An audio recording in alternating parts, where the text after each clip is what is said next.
कार्यक्रम के पुण्यार्जक है प्रबंधकारी कार्यकारिणी एवं ट्रस्ट समिति, रजत मंदिर निर्माण कमेटी, निकटवर्ती जैन समाज, श्री दिगंबर जैन अतिशय क्षेत्र बंधा, जिला टीकमगढ़, मध्य प्रदेश।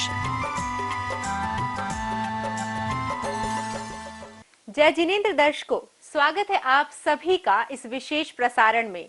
दर्शकों, श्रमण परंपरा के वर्तमान शिखर पुरुष विश्व वंदनीय संत शिरोमणि आचार्य श्री विद्यासागर जी महाराज, जिनकी एक झलक पाने के लिए न जाने कितने भक्त तरसते हैं, जिनका व्यक्तित्व, कृतित्व धर्म, समाज और देश के लिए प्रेरणा का वो पुंज है जिसकी रोशनी में आने मात्र से जीवन की दिशा बदल जाती है। ऐसे महासंत के दर्शन भी पुण्योदय से ही प्राप्त होते हैं।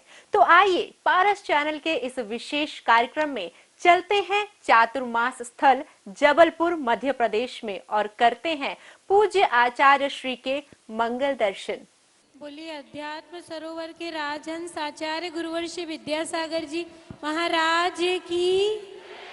हाथों को जोड़ी बजताली की भक्ति करो झूम झूम के, हाथों को जोड़ी बजताली की भक्ति करो झूम झूम के, झूम झूम के, झूम झूम के, झूम झूम के, झूम झूम के, हाथों को जोड़ी बजताली की भक्ति करो झूम झूम के। द्वारी खड़े हैं भक्त तिहारे, हृदय पधारो गुरुवर हमारे, झूम झूम के, झूम झूम के, द्रव्य सजा के गुरु पूजन की भक्ति करो झूम झूम के। आचार्य श्री जी के चरणों में हम झुका रहे अपना मत, जिनके जीवन की हर चर्या बन पड़ी समय नवगात, रागम का वै सदा कलश जो बिखराते हैं गली गली, जिनके दर्शन को पा करके खिलती मुरझाए हृदय कली, द्रव्य सजा के गुरु पूजन की भक्ति करो झूम झूम के। ओम रूम अष्टोत्तर शताचार्य गुरुवर श्री विद्यासागर जी महामुनीन्द्र अत्र अवतरोत्तर संवोषट इति आवाननम। ओम रूम अष्टोत्तर शताचार्य गुरुवर श्री विद्यासागर जी महामुनीन्द्र अत्र तिष्ठ तिष्ठ ठठ स्थापनम। ओम रूम अष्टोत्तर शताचार्य गुरुवर श्री विद्यासागर जी महामुनीन्द्र अत्र मम सन्निहितो भववशट सन्निधिकरणम।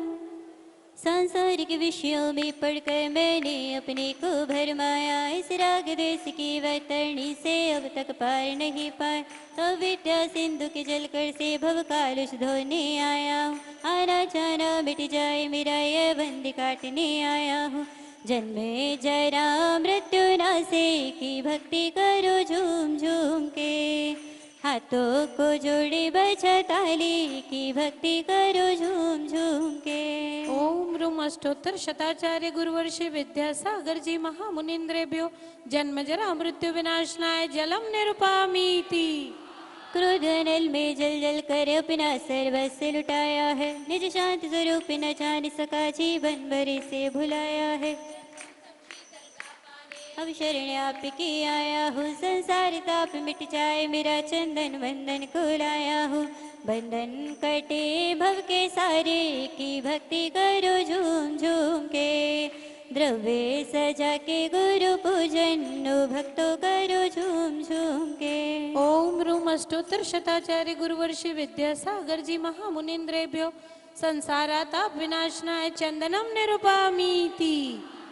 जड़ को न मैंने जड़ समझाने, अक्षय निधि को पहचाना, अपने तो के बल सपने ते ब्रह्म और जगत का भटकाना, चरणों में अर्पित अक्षत है अक्षय पद मुझको मिल जा, तब ज्ञान अरुण की किरणों से यह हृदय कमल भी खिल जावे, सिद्ध बने भक्त थारे की भक्ति करो झूम झूम के, द्रव्य सजा के गुरु पूजन भक्तों करो झूम झूम के। ओम रूम अष्टोत्तर शताचार्य गुरुवर श्री विद्यासागर जी महामुनीन्द्रेभ्यो अक्षय पद प्राप्त अक्षतान निरुपामीति। इन विषय भोग की मदिरा पी मैं बना सदा से मतवारा, प्रजा को तृप्ति करे जितनी उतनी बढ़ती इच्छा ज्वाला। मैं काम भाव विध्वंस हेतु मन सुमन चढ़ाने आया हूँ। हे मदन विजेता बन न सके ये भाव हृदय में लाया हूँ। पाने गुरु गुण सारे की भक्ति करो झूम झूम के। हाथों को जोड़े बजा ताली की भक्ति करो झूम झूम के। ओम रूम अष्टोत्तर शताचार्य गुरुवर श्री विद्यासागर जी महामुनिन्द्रेभ्यो कामबाण विध्वंसनाय पुष्पम निरूपयामीति। सुधारो के वटा कटा भव में कहता आया। अति भक्ष अभक्ष के फिर भी मैं तृप्त नहीं कर पाया। नैवेद्य समर्पित करके मैं तृष्णा की भूख मिटाऊं। अब और अधिक ना भटक सकूं यह अंतर्बोध जगाऊंगा। तृष्णा मिटे आसक्ति की भक्ति करो झूम झूम के। द्रव्य सजा के गुरु पूजन ओ भक्तों करो झूम झूम के। ओम रूम अष्टोत्तर शताचार्य गुरुवर श्री विद्यासागर जी महामुनिन्द्रेभ्यो क्षुधारोग विनाशनाय नैवेद्यम निरूपयामीति। मोह अंधकार से व्याकुल हो निज को नहीं मैंने पहचाना। मैं राग देश में लिप्त रहा इसे हाथ रहा बस पछताना। ये दीप समर्पित है गुरुवर मेरा तुम दूर भगा देना। तुम ज्ञानी दीप की बाती से मम अंतर दीप जला देना। ज्ञानी गुरु की छवि विद्या की भक्ति करो झूम झूम के। हाथों को जोड़े बजा ताली की भक्ति करो झूम झूम के। ओम रूम अष्टोत्तर शताचार्य गुरुवर श्री विद्यासागर जी महामुनिन्द्रेभ्यो महामोह अंधकार विनाशनाय दिव्य दीपम निरूपयामीति। इन शुभ कर्म ने घेरा है मैंने अब तक है माना। बस पाप कर्म तुझ पुण्य कर्म को चाह रहा अपनाना था। अशुभ कर्म सब रिपुदल इन्हें जलाने आया हूँ। इसलिए गुरु के चरणों में अब धूप चढ़ाने आया हूँ। सच्चे मिले गुरु भक्तों की भक्ति करो झूम झूम के। द्रव्य सजा के गुरु पूजन ओ भक्तों करो झूम झूम के। ओम रूम अष्टोत्तर शताचार्य गुरुवर श्री विद्यासागर जी महामुनिन्द्रेभ्यो अष्टकर्म दहनाय धूपम निरूपयामीति। भोगों को इतना भोगा कि खुद को ही भोग बना डाला। साधे और साधक का अंतर मैंने आज मिटा डाला। मैं चिदानंद में लीन रहूं पूजा का यह फल पाना। पाना था जिसके द्वारा भय मिल बैठा मुझे ठिकाना है। मुक्ति मिले गुरु चरणों की भक्ति करो झूम झूम के। द्रव्य सजा के गुरु पूजन ओ भक्तों करो झूम झूम के। ओम रूम अष्टोत्तर शताचार्य गुरुवर श्री विद्यासागर जी महामुनिन्द्रेभ्यो महामोक्ष फल प्राप्तये फलम निरूपयामीति। जग के वैभव को पाकर मैं निस्दिन कैसा मस्त रहा। चारों गतियों की ठोकर को खाने में ही अव्यस्त रहा। मैं हूँ स्वतंत्र ज्ञाता दृष्टा मेरा पर से क्या रहता। कैसे अनर्क पद पा जाऊँ ये भक्ति भावना भाता है।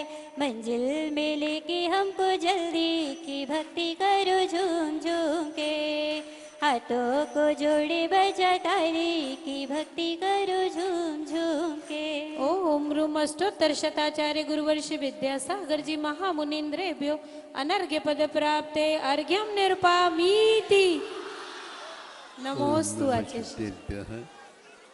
ओम नमः शुद्धेभ्यः। ओम नमः शुद्धेभ्यः। अहिंसा परमो धर्म की। आचार्य गुरुवर श्री कुंद कुंद भगवान की। आचार्य गुरुवर श्री ज्ञान सागर मुनि महाराज की।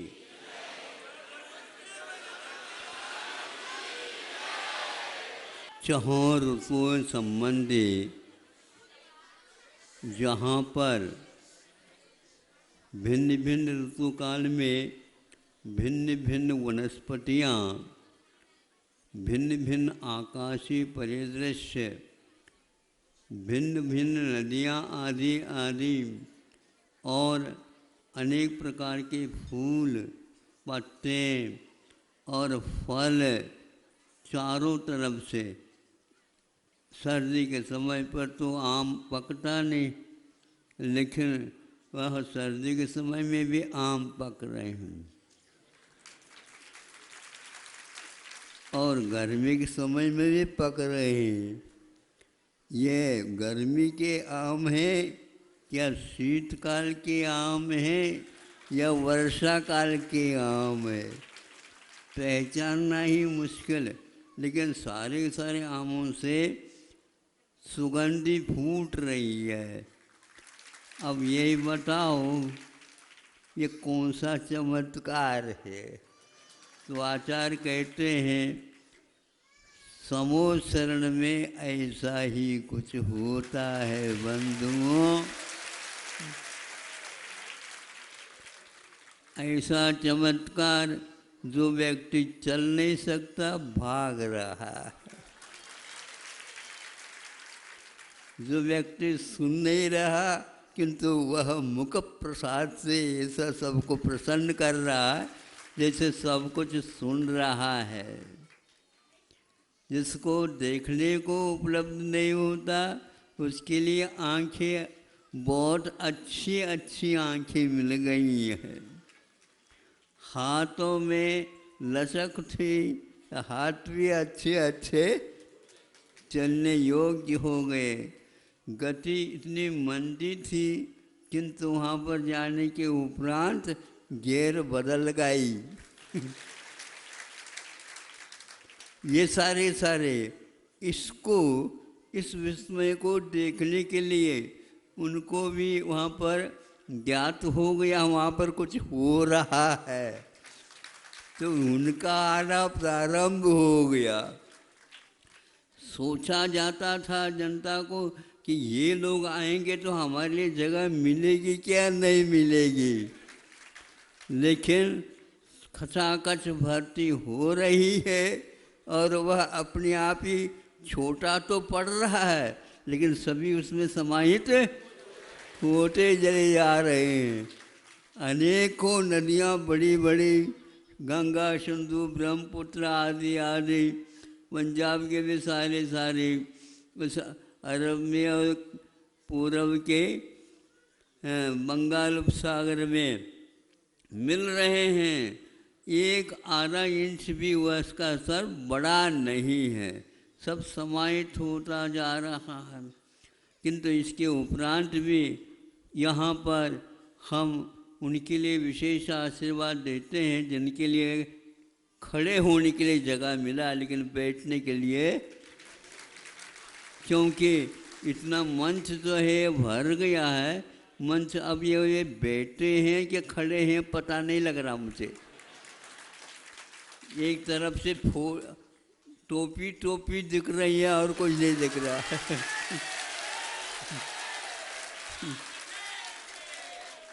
ये सारा का सारा महासभा जिसको बोलना चाहिए तो ये स्थिति हो रही है। वहाँ की फुलवारी यहाँ पर इस प्रकार फूल फाल तो है ही नहीं महाराज। यहाँ पर क्या देख रहे हैं, अरे जितने भी मुख कमल हैं ऐसे खिले हैं, ऐसे खिले हैं। स्वर्ग का नंदनवन भी इससे सीख ले। वहाँ पर अमृत खाने के उपरांत तो उल्लसित होंगे लेकिन इनकी खुराक कौन सी पूछ तो लो देव लोगो। ऐसे क्या इनको मिल रहा है यहाँ पर।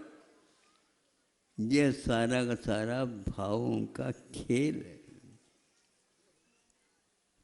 हमें ऐसा लगता है ये केवल सुन करके और पढ़ करके और थोड़े बहुत दिमाग में आ जाए चिंतन करके यह हमें विस्मय में डालने वाला लगता है। साक्षात वहाँ पर होगा तो क्या होगा। लेकिन ये ध्यान रखो जैसे शबरी की प्रतीक्षा थी वैसे ही हमारे वर्षों की है प्रतीक्षा। जल्दी जल्दी श्रीमंदिर आदि तीर्थंकरों के साक्षात इन आँखों से दर्शन, कानों से श्रवण, हाथों से नमोस्तु आदि आदि हम करते रहें। कुछ समय के लिए हमें ऐसा लगेगा ये स्वप्न में हो रहा है कि वस्तुतः हो रहा है। स्वप्न में हमेशा हमेशा ऐसा लगता है ये साक्षात ही हो रहा है, लेकिन जो ही स्वप्न भंग होता है तो फिर वह याद आता है, भैया अभी तक जो कुछ भी हमने देखा, किंतु जो स्वप्न दृश्य देखा ऐसा दृश्य तो न भूतो न भविष्यति। भव्य, निकट भव्य, आसन भव्य, जीवों को ही इस प्रकार उस भव्यत्व के कारण हमेशा हमेशा उल्लास का अनुभव होता है। इसके उपरांत भी कुछ वियोग, कुछ संयोग, कुछ पीड़ाएं मानसिक और शारीरिक होते हैं, तो भी वे मुमुक्षु हमेशा हमेशा एकमात्र बादलों की घटाओं की भांति कुछ समय के लिए छा जाते हैं, फिर इसके उपरांत आसमान निरभ्र हो जाता है। जहाँ जिधर देखो उधर नीलापन आ जाता है। उसी प्रकार आत्मा में भी अनेक प्रकार की घटाएं उत्पन्न होती हैं। इसके लिए भव्य जीव सम्यक दृष्टि अथवा संयमी, अर्ध संयमी सारे सोचते हैं, हे प्रभु ये घटाएं अब बिल्कुल लुप्त हो जाएं, समाप्त हो जाएं और हम भी आपके समान अपने आप को देख सके।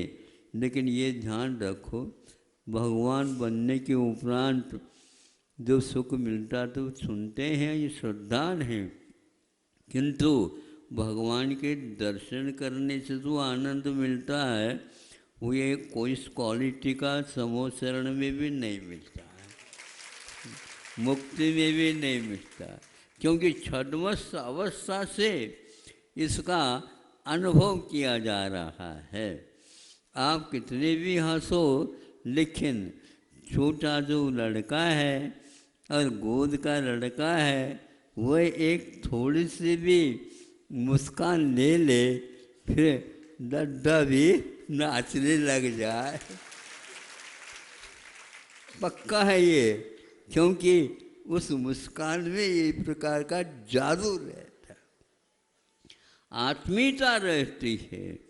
तो उसी प्रकार सारी जनता भव्य जीवों के प्रति वहीं पर जा कर के हाथी भी, घोड़े भी, गोवंश भी, पशु भी, पक्षी भी, एक तरफ सर्प भी, वहीं पर नौला भी, सारे के सारे जाति वैरभाव को छोड़ करके भैया आप भी आओ, आप भी आओ, सब जो है दर्शन करने में लीन हो जाते हैं।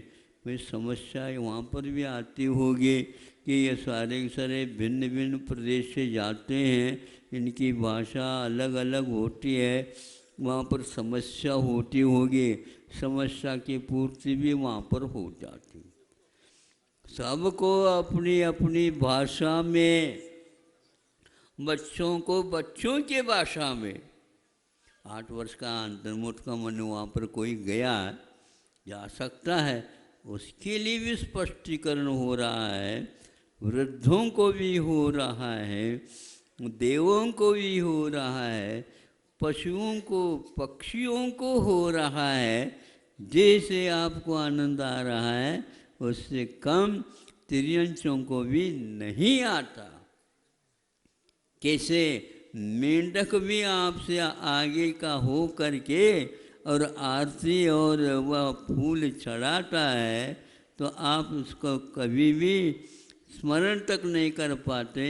स्वामी समंतभद्र महाराज जी ने इसकी फोटोग्राफी बहुत अच्छी ली है और वह रत्नगढ़ श्रावकाचार्य में तो चित्रण किया है, अद्भुत है, अद्भुत है। क्योंकि वह इसलिए अद्भुत है कि एक तिर्यंच अवस्था से देवगति को प्राप्त हो करके समोचरण की यात्रा पूर्ण किए बिना मरण को प्राप्त होकर के वहाँ से नीचे उतरा है। सबका आकर्षण का केंद्र वही मेंढक के चिन्ह वाला ध्वजा और वह विमान है, और उसमें से ऐसे बिल्कुल देवता उतर करके आ रहे हो। पहले सैनिक राजा ने यही प्रश्न किया, बताते हैं, हे भगवान ये क्या विस्मय चमत्कार है, ये मेंढक का क्यों है?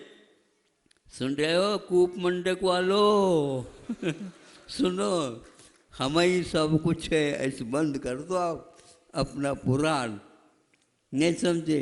वहाँ की बात सुनो, ये क्या है विचित्र।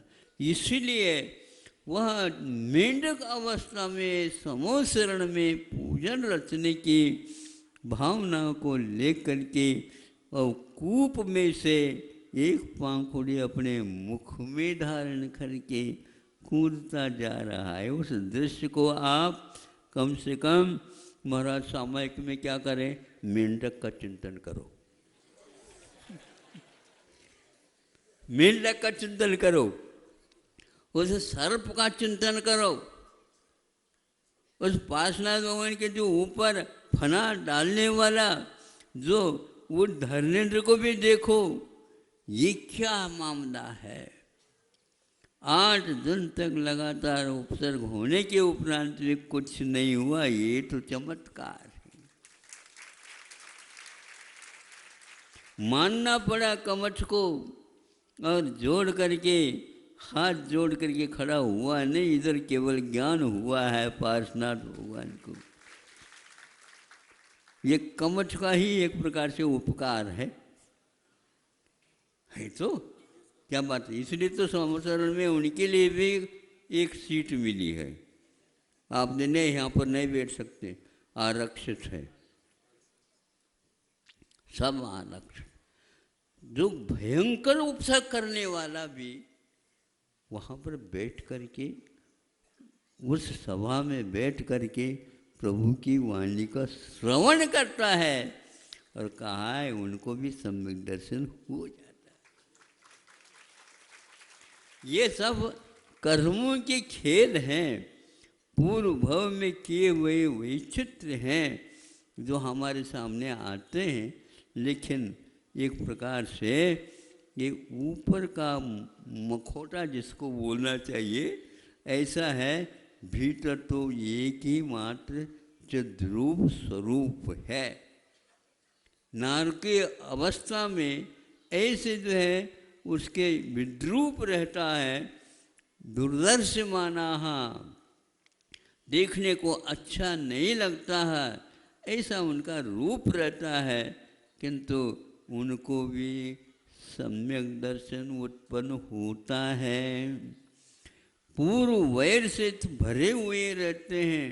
जीवन के आदि से लेकर के अंत तक परस्पर विग्रह के कलह के अलावा कुछ नहीं होता, एक दूसरे को भिड़ाते रहते हैं, फिर भी उनको सम्यक दर्शन होता है।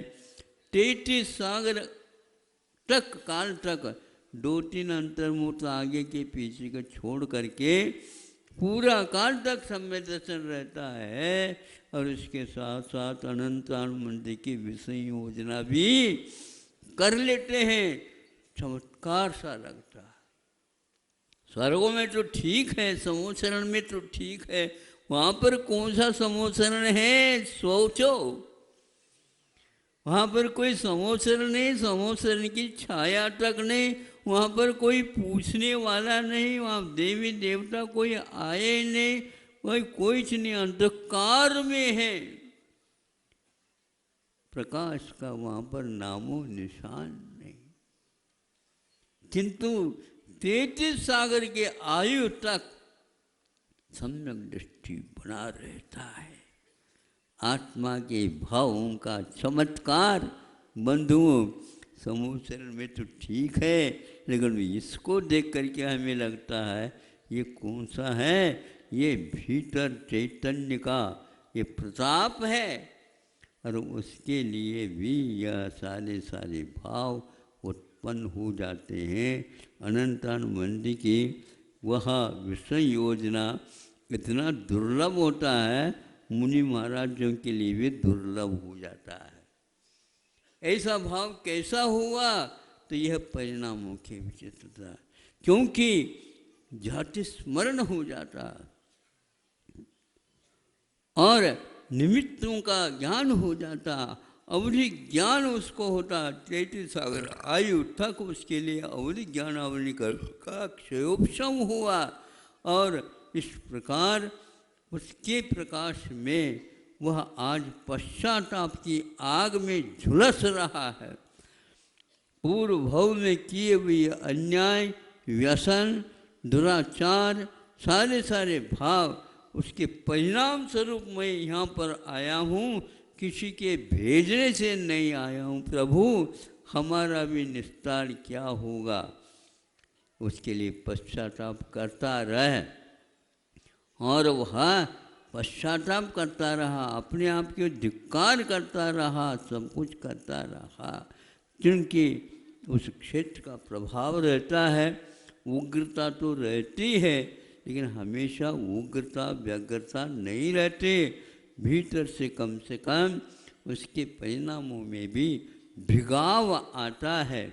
इसी प्रकार आप लोगों को भी कल नहीं परसों क्षमामणि बनी बताते हैं, बन गई क्षमा बनी है, जिससे अच्छा चलता उसके लिए क्षमा क्षमा क्षमा क्षमा, और इधर देखना ही नहीं। फिर इनसे भेंट कब होगा आप बोलो?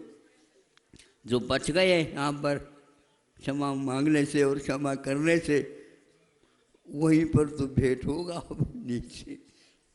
इसलिए इस वैभव से भी आप यदि लाभ नहीं उठाते हैं तो मैं समझता हूँ अभी आपके लिए भाग्य को थोड़ा सा घिसना पड़ेगा, ताकि वह भी चमक आ जाए। उसमें कर लो, भक्ति कर लो, पूजन कर लो, अर्घ चढ़ा लो, भिन्न भिन्न पात्र बना करके ये सारे देवता उतर रहे थे। हमने सोचा कि यह भी एक दृश्य है, यह भी एक दृश्य है, लेकिन ध्यान रखना आप लोगों को वह दृश्य नहीं देखने में आ रहा है जो मुझे यहाँ पर ऊपर बैठे बैठे देखने को मिल रहा है। आपको तो एक को भी दर्शन नहीं हो रहा, हमारे लिए तो सारे चेहरे ऐसे हैं, बिल्कुल गहरे गहरे चेहरे हैं, और वो प्रमुदित होकर के आए हैं तो लेकिन अपने घर को बुला रहे हैं। तो हम इसको पसंद कैसे करते, बताओ आप ही लोग बताओ। घर को तो हम नहीं आ सकते, लेकिन उसके आने का अलग समय होता है। नहीं भी ऐसा कह नहीं सकते, लेकिन इसके उपरांत इतने ठाट बाट को छोड़ करके आपकी कुटिया में हम कैसे आए बताओ। इसलिए वैभव को छोड़ करके, हाँ महाराज फिर भी तभी तो हमारा उद्धार होगा। बिल्कुल आपके उद्धार की भावना हम भी करते हैं। संसार का ही भला हो, क्षेमम सर्व प्रजानाम, सभी प्रजा का हित हो, मनुष्य ही क्यों प्राणी मात्र का हित हो। छोटे से क्षुद्र प्राणी से लेकर के बड़े बड़े जीवों के बारे में भी आचार्यों ने कहा है, तुम हमेशा हमेशा क्षमा मांगो और क्षमा करो, नहीं तो ये कर्म ऐसे कटने वाले नहीं हैं। अभिमान को चढ़ाओ भगवान के लिए, अर्घम निरुपामीत। क्या चढ़ा रहे हो भगवान? हम तो आपके आज दुनिया के भी मान भी चढ़ जाए, लेकिन भगवान को मान नहीं होगा, क्योंकि वो चढ़ाने का द्रव्य है, उसको हाथ भी नहीं लगाते हो, उसको छूते तक नहीं। हाँ बुरा नहीं मानना, आपको भी छूना नहीं चाहते हैं। हाँ आप हाथ लगा करके तो देख लो, बार बार आ जाते हैं, इसलिए लगता है चरण नहीं, आचरण छुओ, अहिंसा परमो धर्म की। राज दरबार में राजा अनेक प्रकार के रत्न को रखता है। आप लोग रत्न कहने से केवल जल रत्न की ओर न जाओ, किंतु दरबार की बात। तो उस दरबार में अनेक प्रकार की विभूतियाँ थीं। अपने अपने क्षेत्र में निष्णात थे, प्रावीण्य उन्हें उन क्षेत्रों का प्राप्त था। उनमें से प्रसंग में एक जौहरी, जिसको आप लोग बोलते हैं कि विशेष रूप से पत्थर होते हुए भी अनेक प्रकार की गुणवत्ता को लिए हुए रत्न हुआ करते। रत्नों के प्रकार भी हुआ करते हैं। एक रत्न के भी अनेक वर्ण की अपेक्षा से भी प्रकार हुआ करते हैं। हमने सुना स्फटिक मणि की सफ़ेद ही मणि होती है, लेकिन सुना उसमें भी वर्ण प्रकार पाए जाते हैं। उसी प्रकार जब जौहरी की बात आ गई तो एक विदेश से भी कोई जौहरी आया था। उसकी प्रसिद्धि को सुनकर के राजा ने उसे निमंत्रण दिया। वह राजा के निमंत्रण पर आ गया। आकर के और हाथ दिखाओ, अब बताओ आप अपने देश से क्या क्या ले आए। तो उन्होंने दिखाया, ये ऐसे अपने अपने भिन्न भिन्न नाम लेते हुए दिखाया। और उसमें हमें हीरे को दिखाओ। तो फिर इसके उपरांत जब तक नामोल्लेख नहीं किया जाता, वो विलायत से जो आया था वह कुछ नहीं अपनी तरफ से दिखाता था। मतलब यहाँ पर कितने रत्नों के परीक्षक है ये तो विज्ञात हो जाए। जब राजा ने कहा हमें तो हीरे की बात करो, तो उसने हीरे को रखा। तो इस ढंग से हीरे को रखा। उसके प्रकार भी थे उसमें, और आकार में भी छोटे बड़े आदि थे। और उसमें पहलुओं के बारे में तो क्या कहना, अपने अपने कुशलता का उसमें दिग्दर्शन होता था कि अनगढ़ हीरा होते हुए भी उसके ऊपर पहलू जब निकाले जाते हैं उसकी कीमत बढ़ती चली जाती है।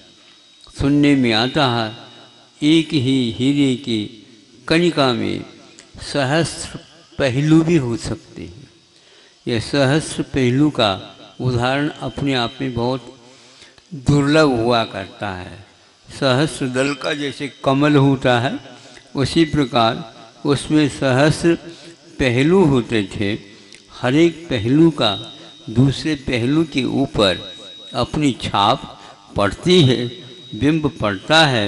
इसके द्वारा उस हीरे की कीमत बढ़ती है। फिर इसके उपरांत आप में जो हीरे हैं खरीदने की क्षमता, वो भी अपने आप बाहर आने लग जाते। नहीं समझे? हाँ, आप लोग सुनो। अब उसने सामने रख दिया, ये ऐसा है, ये ऐसा है, ये ऐसा है कहते चला गया। कुछ राजा भी परख करता था, लेकिन अधिकार नहीं था। तो कहा ये तो गजब की बात सुना ही नहीं रहा है, तो दिखा भी रहा है।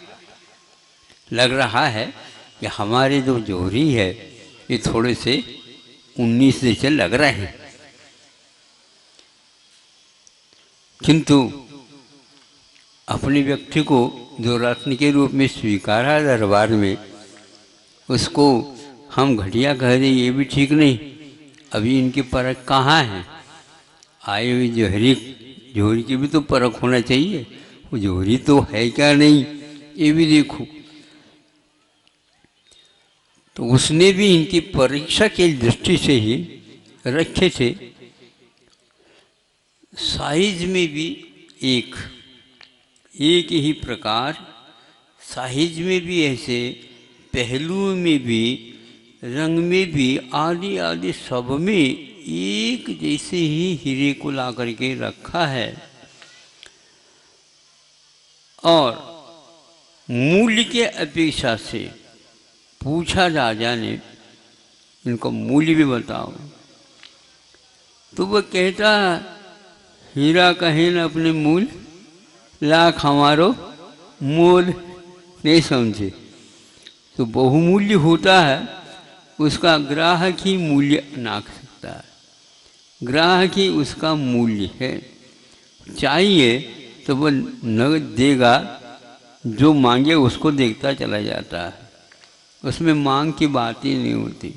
आप भी मांगा उन्हें करो, नहीं महाराज हमारे तो मांगने से ही काम चलता है। तो फिर लेख है, मांगने से जो है ना कौन सा माल मिलता पता नहीं आप लोगों को। तो वह कहता है, तो अपने दरबार में तो जोहरी थे, उनको संकेत हुआ, जोहरी साहब देखो इनको, ठीक है।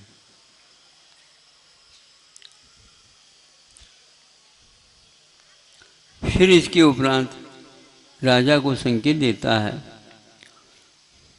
हम क्या परख करें, 5 मिनट यहाँ पर रखो सामने, नहीं समझे।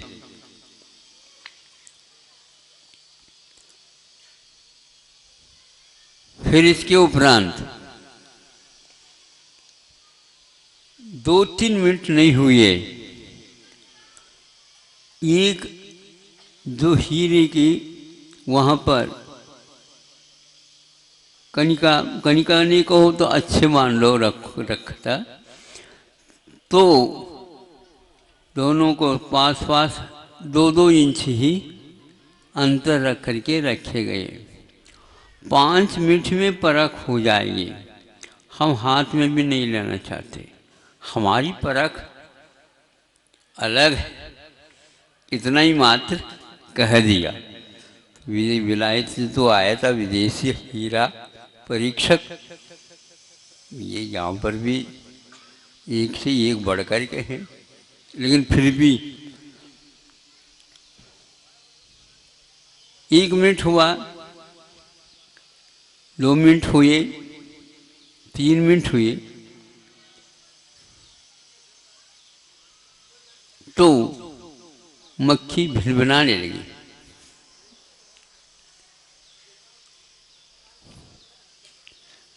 और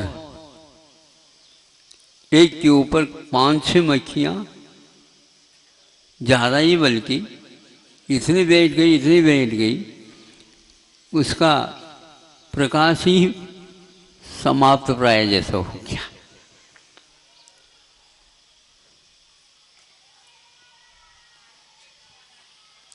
उन्होंने कहा, महाराज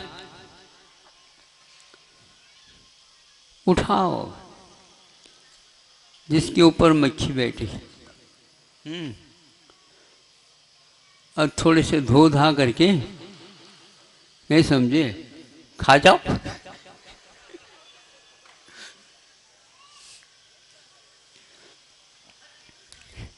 खा जाओ। तो दरबार कहते हैं भैया हीरे को खाने से तो मौत है, हाओ हमारे कहने से खा जाओ। ये विदेशी मिस्री है। नहीं समझे, ये विदेशी मिस्री है। देशी होती तो अलग होती। देसी मिश्री भी आती है, आप लोग विदेशी मिश्री से ज़्यादा परिचित हो गए। वो सफ़ेद न हो करके लाल लाल होती, नहीं समझे? नहीं, हमें तो सफ़ेद चाहिए। हाँ, शुगर की बीमारी उसी से हो जाती। हाँ, अब आप बोलो, विदेशी माल में पॉलिश ज़्यादा है, भीतर माल क्या है ये पता नहीं। यद्यपि बनाने की प्रक्रिया एक है, किंतु बनाने के बाद गुड़ बनेगा, पहले वही गुड़ बनेगा, फिर बाद में खांड, फिर बाद में शक्कर तीसरे नंबर में आएगी, फिर अमृत जैसे बनाया जाता। तो गुड़ और खांड ये दोनों में पॉलिश नहीं होती, और खांड बनने के उपरांत जब पॉलिश हो जाए उसमें सफ़ेदी लाई जाती है। शक्कर कहने से आप लाल को खरीदेंगे नहीं, ये तो लाल का, ये तो गुड़ है। अरे गुड़ में और शक्कर में कोई अंतर नहीं है, उसमें वह पॉलिश कर दिया जाता है और सफ़ेद रंग हो जाता है उसको। उसके ऊपर जो फास्फोरस है, एक गुणवत्ता है, वो पूरी पूरी निकल जाती है। इसीलिए शुगर की बीमारी में वो कारण है। आयुर्वेद शास्त्र के अनुसार गुड़ के जो गुण गाए गए हैं, शक्कर के नहीं। और विदेशी शक्कर होती है तो उसकी गुणवत्ता समाप्त हो जाती है। उसमें एक प्रकार से रोग के लिए निमंत्रण मिलने लग जाता है, और गुड़ में ऐसा नहीं होता। इसलिए आयुर्वेद शास्त्र ने गुड़ को गुणकारी ही माना गया। किसी भी हालत में गुणकारी नहीं है ऐसा नहीं। हाँ, मात्रा के अनुसार लेंगे तो ठीक है, बेमात्रा लोगे तो गड़बड़ हो जाता। जब एक ऐसे आपने कहा ये मक्खी बता रही है, नहीं समझे, ये मक्खी बता रही है, ये तो मिश्री है, और ऐसा ही हुआ। इसमें पहलू है ना। इसी को बोलते हैं कांच और हीरे के परख सामान्य व्यक्ति नहीं कर। आज वस्तुतः ये है कि हम के वस्तु सही क्या है और गलत क्या है इसकी जानकारी नहीं है। फलस्वरूप हम ठगे जाते हैं। सम्यक दर्शन भी एक ऐसी वस्तु है, उसमें भी ठगने में आ जाता है, विश्वास में आ जाते, सब कुछ होता है, लेकिन भाव भाषण नहीं होता। अपने यहाँ ज्ञान नहीं होते हुए भी श्रद्धान की अभिव्यक्ति में देव गुरु शास्त्र को परख के रूप में रखा। इनके ऊपर विश्वास रखोगे वह सम्यक दर्शन की मणि अपने आप मिलेगी, ये पक्की बात। अब वो यदि मान लो मिश्री के ऊपर भी इस ढंग से शान पर चढ़ाने से पहलू आ सकते हैं जो हीरे को भी वह मात कर देते हैं। तो हीरे की परख करने वाला कहता 5 मिनट तो ठहरो, सब काम हो जाएगा, हाथ में लेने की कोई आवश्यकता नहीं। ये उनको जानकारी थी। तब राजा ने कहा, और विदेशी जो विलायत से आया था जोहरी, नहीं समझे, वह कहता है ये बहुत अच्छे परखदार हैं। अच्छे कैसे परखदार? मक्खी ने भी जब हीरे की परख कर दी, मैं अच्छा कैसे हो सकता हूं? मतलब ऐसा है, वस्तु की परख करने के लिए जो उससे नकल करने वाली चीजें हैं उसकी जानकारी भी आवश्यक है। आप जीव की पहचान करना चाहते हो तो कम से कम पहले अजीव की पहचान तो कर लो। जीव की पहचान अजीव की पहचान से होती है, क्योंकि अजीव कहा है, ये जीव नहीं है, यही जीव की पहचान है। इसकी अजीव की जो पहचान है वो जीव में पहचान नहीं है। ये परख करना आप लोगों की, हम लोगों की बस की बात नहीं है कि ऊपर ऐसा शरीर ओढ़ रखा है, इसको तो हम जीव नहीं कर सकते। लेकिन शुरुआत में तो इसी को बचाओ, पानी छानो। अब किसके ऊपर दूरबीन लगाओगे तो भी काम नहीं चलेगा, मानो यही जीव। किंतु जो ही हम भीतर की ओर जाते हैं तो ये क्या क्या चद्दर ओढ़ रखे, ये धीरे धीरे परख होती चली जाती है। अजीव की पहचान भी उतना ही आवश्यक है जितना जीव के ऊपर। किंतु पहचानने के लिए जाएंगे तो अजीव समझ सामने आएगा। तो चलता फिरता देखने वाला, जानने वाला तो भीतर की बात है, किंतु श्वास ले रहा है, हृदय की धड़कन चल रही है। अब ये सुनने में आता है कि वह बुद्धि में कुछ नहीं आ रहा है, किंतु बरसों आराम कुर्सी के ऊपर जीवन व्यापन हो रहा है। नहीं समझे? अब मुख से खाया भी नहीं जाता, पिया भी नहीं जाता, स्वाद भी नहीं है, वीतरागी भी नहीं है। हैं? कई लोग कहते हैं हमें तो शक्कर तो पोरसा नहीं, हमें तो वो नहीं दिया, हमें तो घी डाला नहीं, वो नहीं डाला। जिनको मूर्छा में है वो क्या कर रहा बताओ? कोई रस आस्वादन नहीं। घर वाले सारे रस खाते फिरते रहे उनके नाम से। दादाजी मूल नेता है वो। 50 ने 100 व्यक्ति हैं परिवार में और वो नीरस भोजन करते हैं। भोजन क्या करते हैं? लिक्विड फॉर्म में एक शीशी में से दूसरी शीशी में डाल दिया जाता। चल रहा हुआ जीवन चल रहा। अब यहीं पर हम कहते हैं जीवन कैसे चल रहा? भीतर जीवत्व यदि नहीं है इसमें डालो तो वह बाहर आ जाएगा। और इसमें ऐसा नहीं, इसमें प्रक्रिया, मशीन, यंत्र चल रहा होता है। ये अजीव है शरीर बिल्कुल, किंतु जीव के आधार के बिना इसका संचालन संभव नहीं है। यही आयुर्विज्ञान है। उसमें आयु का ज्ञान हम इसके माध्यम से करते। अजीव की पहचान बहुत अच्छे ढंग से होना चाहिए। तब जीव किस कोने में बैठा है उसका श्रद्धान हो जाता है। बात समझ में आ रही है क्या? नहीं महाराज बहुत जटिल है। इसलिए देव गुरु शास्त्र को बीच में पंचायत के रूप में स्वीकार करो।